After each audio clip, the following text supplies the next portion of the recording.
Praise the lord. मसीह यीशु में आपकी सलामती हो।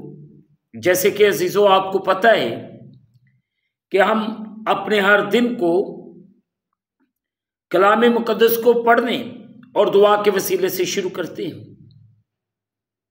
सुआएं आज के इस खूबसूरत दिन को रसूलों के ईमाल उसका दूसरा बाब उसकी चौथी आयत को पढ़ने के वसीले से शुरू करते हैं।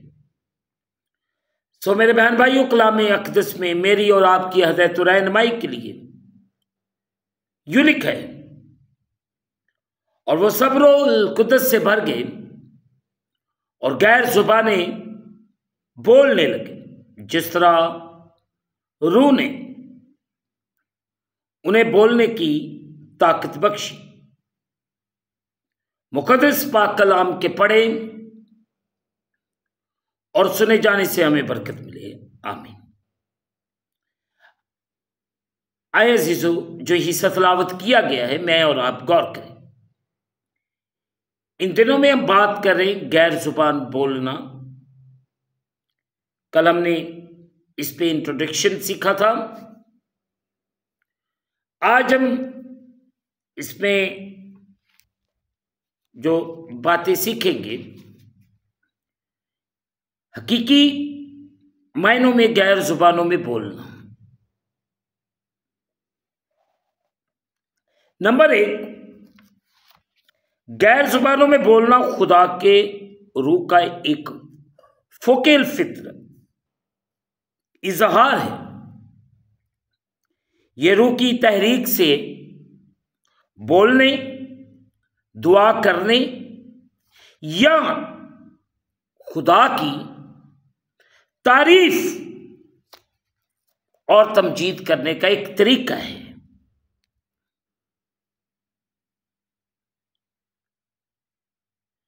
अजीजों, जिसके जरिए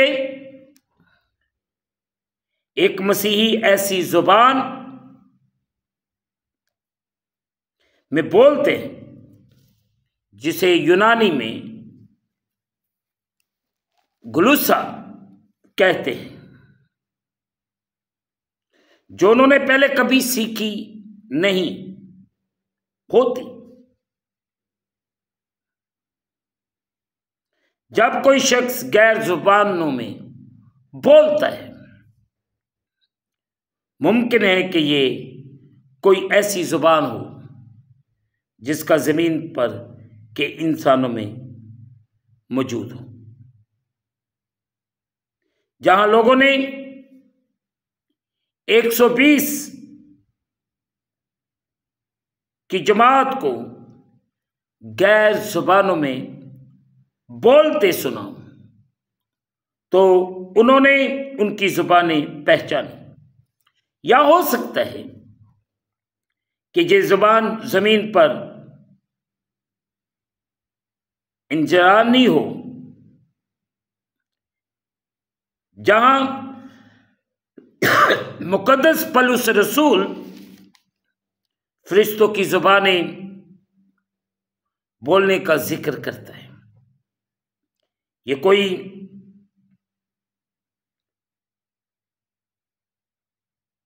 वजदिया इंतहाई पर जोश तकरीर नहीं होती, जिसमें कोई शख्स खुद पर से इख्तियार खो देता और बेमैनी अंदाज से बोलने लगता है। बाइबल मुकद्दस गैर जुबानों में बोलने के मामले में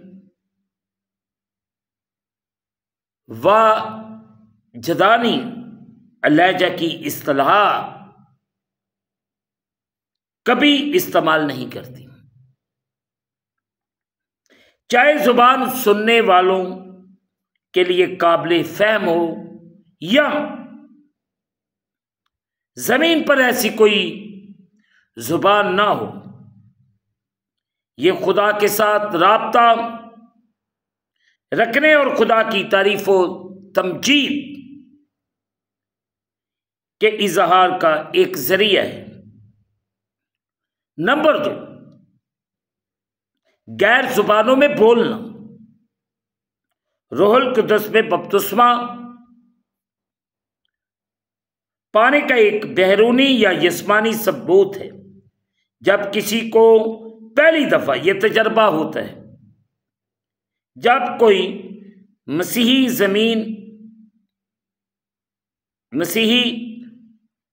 रूहुल कुद्दस की तहरीक से गैर जुबानी बोलता है, तो उस फर्द की रूह और रूहुल कुद्दस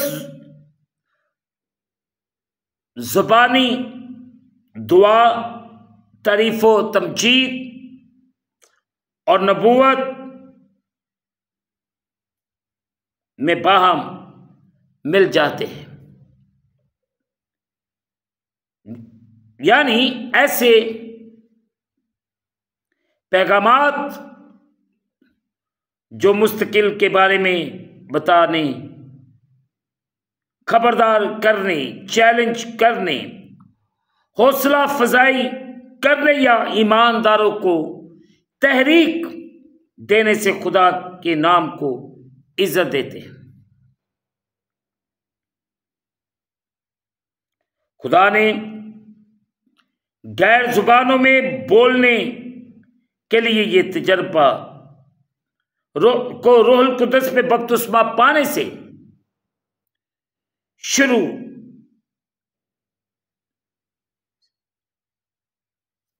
से ही मिलाया,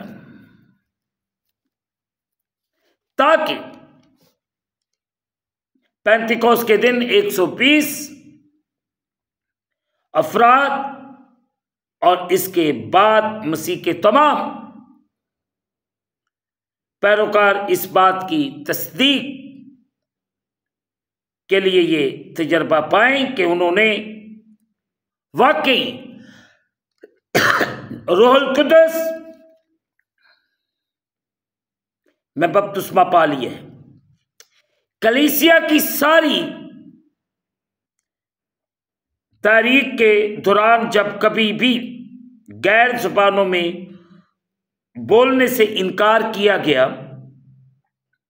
इसे तहरीक किया गया या फरामोश किया गया है, तो दरअसल सच्चाई और पेंतिकोस के तजर्बे यानी रूहुल कुद्दस का बपतिस्मा जैसे नए अहदनामा में बयान किया गया है को गलत तरीके से पेश किया गया है या इसे मुकम्मल तौर पर नजरअंदाज किया गया है। तीसरी अहम बात जो हम मिलकर सीखते हैं वो ये है, गैर जुबानों में बोलना रूहुल कुद्दस की एक नेमत है जो मसीह के पैरोकारों के लिए इस नेमत के 2 बड़े मकासद हैं, जिसमें पहला अहम मकासद ये है, किसी मकामी कलीसिया को मजमूई तौर पर फायदा पहुंचाने के लिए गैर जुबानों में बोलने के साथ इसका तर्जमा जरूरी है। इसका मतलब यह है कि खुदा वाइस को या उस कलीसिया में किसी और मसीही को इस काबिल बनाता है कि वो गैर जुबान में कही गई बात को काबिल फहम जुबान या अल्फाज में दूसरों तक पहुंचाए। जब ऐसा किसी आम इज्तिमाई इबादत में होता है तो पैगाम सारी जमायत के लिए मुतहरक प्रस्तश के जरिए या लोगों को चैलेंज देने या उनकी हौसला अफजाई करने के जरिए मुफीद हो सकते हैं। दूसरा मकसद जो इसके अंदर है, किसी वाहद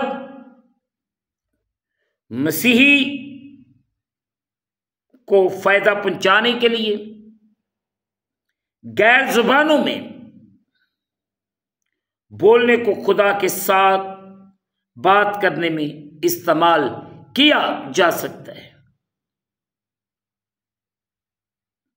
जब वो शख्स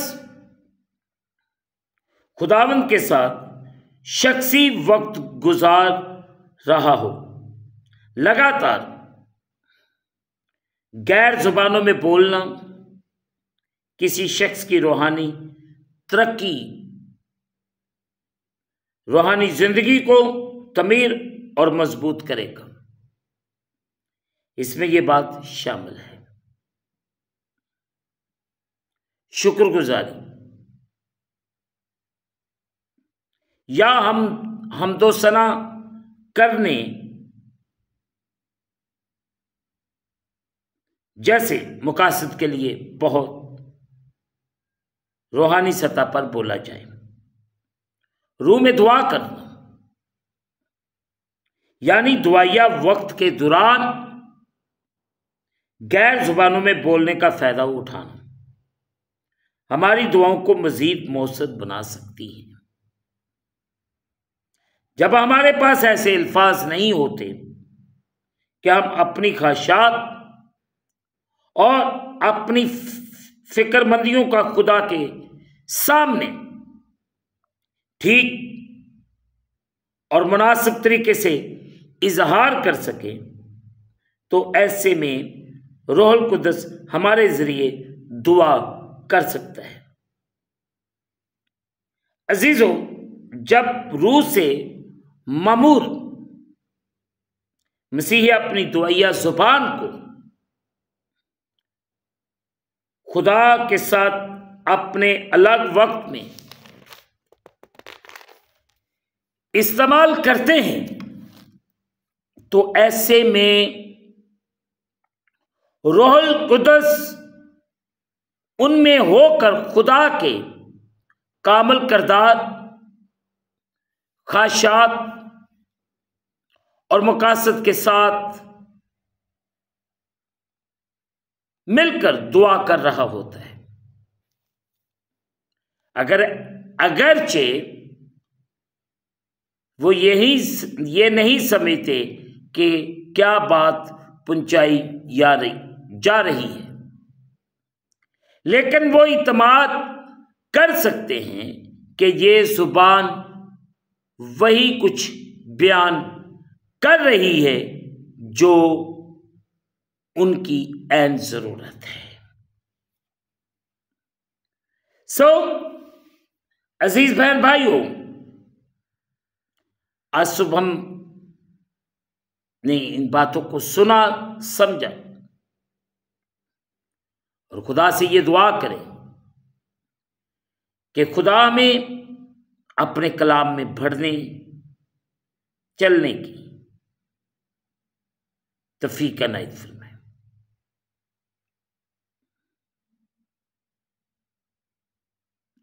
और हम पर रहम करें।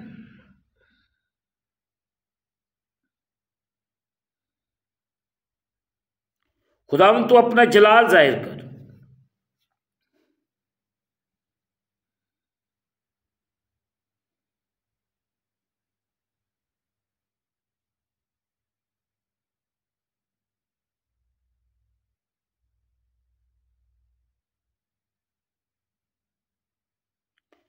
खुदावंद हम चाहते कि हमारी जिंदगियों से तेरे नाम को जलाल मिले। और इस वक्त जितने तेरे बेटे बेटियां तेरे सामने झुके हुए, इन सबको बरकत दे और अपने कलाम के मुताबिक चलने और बढ़ने की तौफीक दे।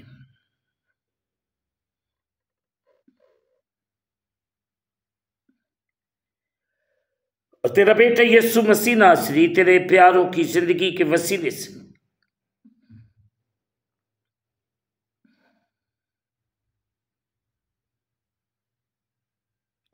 इज्जत और जलाल पाता रहे। तेरा शुक्र हम इस दिन को खुदा बाप बेटे रूहुल कुद्दस के नाम के वसीले से शुरू करते हैं। आमीन। ऐ हमारे बाप तू जो आसमान पर है,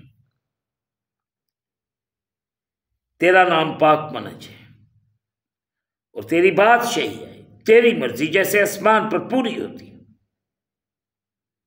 जमीन पर भी। हमारे रोज की रोटी आज हमें दे, और जिस तरह अपने कर्जदार हम माफ करते, तू भी हमारे कर्ज हमें माफ फरमा। हमें आजमाइश में न ला, बल्कि बुराई से बचा। बादशाही, कुदरत, जलाल हमेशा तक तेरे हैं। आमीन। अब हमारे खुदावंद यीशु मसीह का फजल,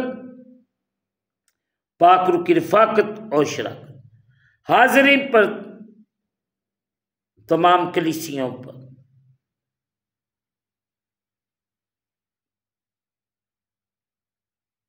कौम बनी इसराइल पर, मुल्क पाकिस्तान पर, यह बरकत अब से लेकर अब तक होती रहे। खुदावंद आपके साथ हूं। आखिर में यही कहना चाहता हूं कि आप इस चैनल को सब्सक्राइब करें, लाइक करें, शेयर करें और बेल आइकन को प्रेस करना ना भूलें। जैसे ही आप बेल आइकन को प्रेस करेंगे तो इस चैनल पर बनने वाली हर एक नई वीडियो की नोटिफिकेशन आपको बर वक्त मिलेगी। खुदावंद आपको और आपके घरानों को बड़ी बरकत दे। आमीन। खुदावंद आपके साथ हो।